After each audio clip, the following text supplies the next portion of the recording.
Israel आणि इराणच्या युद्धात अमेरिकेची उडी, इराणच्या 3 आण्विक केंद्रांवर अमेरिकेचे हवाई हल्ले, फोर्डो, नंदाज, इन्फापहन यासह 3 ठिकाणांवर अमेरिकेनं बंकर ब्लास्टर बॉम्ब टाकले. अमेरिकेच्या इराणवरील हल्ल्यानं आंतरराष्ट्रीय कायद्याचं उल्लंघन, रशियाकडून निषेध व्यक्त. अमेरिकेच्या हल्ल्यानंतर इराणचे परराष्ट्र मंत्री पुतीन यांची भेट घेणार. अमेरिकेच्या हल्ल्यानंतर इस्रायलकडून इराणच्या शहरांवर हल्ले, बुशेहेर, याझद आणि तब्रीज या शहरांमधून धुरांचे लोट. बुशेहेरमधील आंतरराष्ट्रीय विमानतळावरही हल्ला.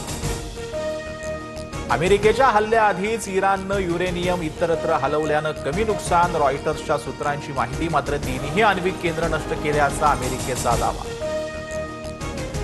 इराणकडे अजूनही वेळ, त्यांनी शांततेचा मार्ग स्वीकारावा अन्यथा विनाश होईल. डोनाल्ड ट्रम्प यांचा इराणला इशारा. तर हल्ल्यानंतर इस्रायलमध्ये धन्यवाद ट्रम्प आशयाचे डिजिटल फ्लेक्स. इस्रायल इराण संघर्षात भाग घेऊ नका अन्यथा लाल समुद्रात अमेरिकी जहाजांवर हल्ला करणार. येमेनमधील हुदी बंडखोरांची अमेरिकेला धमकी. हॉर्मुझची सामुद्रधुनी बंद करण्याच्या इराणच्या संसदेत एकमतानं ठराव. जगातील 20% क्रूड ऑइल वाहतुकीवर परिणाम होणार. जगाच्या अर्थव्यवस्थेवर परिणाम होण्याची शक्यता. भास्कर जाधवांच्या राजकारणातील निवृत्तीच्या संकेतानंतर नाराजीच्या चर्चा. भास्कर जाधवांनी भावना व्यक्त केल्या. ठाकरे दखल घेतील, संजय राऊतांची प्रतिक्रिया. भाषण करायला मिळालंच पाहिजे अशी हवा माझ्या डोक्यात गेली नाही. जी हुजूर करत मी पुन्हा मागे फिरत बसत नाही, भास्कर जाधवांचं विधान. तुमची चमचेगिरी आणि चमकोगिरी बंद करा. जे बोलायचंय ते तुमचे आणि आमचे पक्षप्रमुख बोलतील. ठाकरेंच्या शिवसेनेच्या नेत्यांवर संदीप देशपांडेंची टीका. तर संदीप देशपांडे राजकारणात नवीन असल्याचा राऊतांचा टोला. शिवसेनेत असताना रश्मी ठाकरेंनी कधी हस्तक्षेप केल्याचं मला आठवत नाही. भरत गोगावलेंनी केलेल्या आरोपांवरती छगन भुजबळांची प्रतिक्रिया.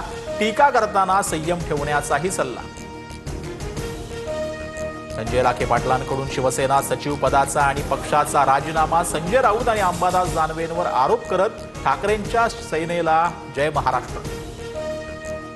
माळेगाव सहकारी साखर कारखान्यासाठी विक्रमी 88.50% मतदान. निवडणुकीत अजित पवार विरुद्ध चंद्रराव तावरे असा थेट सामना. 24 जूनला निकाल.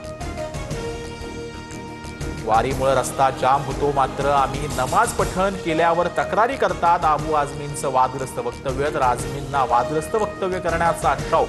मुख्यमंत्री फडणवीसांचं उत्तर.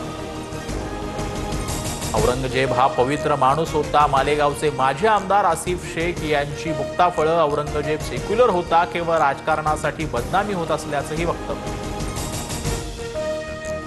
आषाढी वारीच्या काळात पंढरपूर शहरासह पालखी मार्गावर 10 दिवस मांस विक्री बंद. पालकमंत्री जयकुमार गोरेंचा मोठा निर्णय.